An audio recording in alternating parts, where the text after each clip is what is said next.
What's going on, ladies and gentlemen? Hope you guys are having a great day as usual. So for this video, guys, I'm going to be reacting to another Philomena Cunk clip. And the clip that I'm reacting to is Philomena Cunk versus Dr. Ruth Adams. Before we jump into the video, guys, I'm just going to need you to hit the like button. It really helps the channel and the video. I really appreciate it. Enough talking though, let's jump into the video. We'll have a little discussion after. Let's go. To be a 1980s yuppie, did you have to qualify as a wanker first and then just work your way up?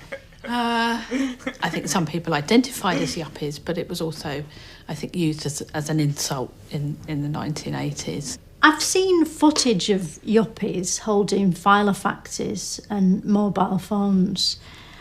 Are they still in that footage? Or where are they now? Where are they now? Well, they're sort of 30 years older now, so... So they're not in that footage anymore? Well, that footage is historical, so... So if you look back at that footage, it'll just be empty? No, because that person has now left. No, the footage is a recording of what happened in the past. So the footage stays the same, but those people, we don't know what's happened to them. But what of their filofaxes? What happened to them? Was the 1950s real? Yes, it was certainly real. Are we sure? Because it looks like it was made up when you see it. It's all men in hats and housewives smiling in kitchens. Were those people real, and was all that really happening? Well, a lot of that is what you see in advertising. It's the 1950s, a time of great change. The war's over, the NHS has been founded, the coronation's on TV, Mario 64's redefined the platform game for a new generation, and Anthony Eden's Prime Minister. How did Britain feel about these things? Well, I don't think computer games had been invented by the 1950s. The other things, I mean, the population was pretty positive about the coronation. That was a cause for excitement. Anthony Eden, perhaps less successful with the Suez crisis. What was up with the sewers? Did someone try to flush something that was awful? No, the Suez Canal. What, the canals used to be sewers? That's disgusting. No, Suez. It's a place. All right. Why do people say Elvis Presley appropriated white music? They don't say that. What they do say is that he appropriated black music. He was a white man that sang music of black origin. Did he have to apologise on social media? No, because there was no social media then. Why doesn't Elvis apologise now? Because Elvis is dead. So he's appropriated dead people's lifestyles now? What a fucking thief.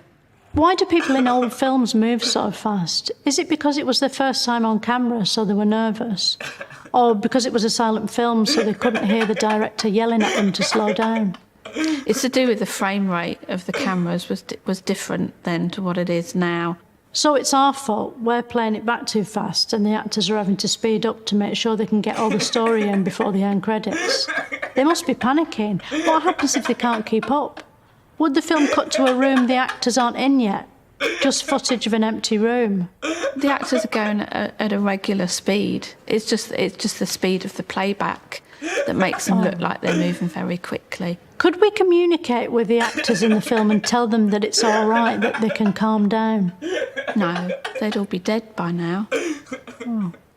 Were miniskirts actually shorter, or did they just appear that way because people's legs were getting longer? They were actually quite a lot shorter, and they got shorter as the 60s went on. Was there a miniskirt for men? You know, like trousers that just stopped under the balls? No, there wasn't a miniskirt for men. That seems like a shame. For whom? For men, so they didn't feel left out, you know. And it must be nice to have that sort of air circulating. Why was it so dangerous to show Elvis from the waist down? Was he naked underneath, like a pervert on a Zoom call?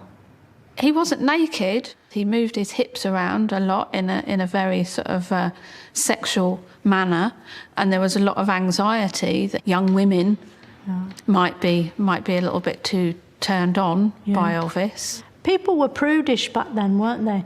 If they saw his penis, they'd probably have a stroke, wouldn't they? Probably. I don't think that would have made it onto the media. God. That's not a joke. What's funny about that? If they saw his penis, they'd have a stroke. That's no laughing matter. We're talking about people's lives here.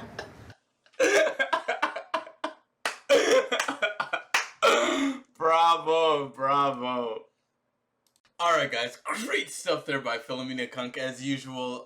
Just stuff about history. I've studied history. It was like one of my majors going into university and stuff like that. So history is my thing, but just the crazy questions she keeps asking, like the fact that the expert at the end just had to burst out laughing because the questions are so absurd. It's just awesome. Just everybody feels the exact same way that she was feeling.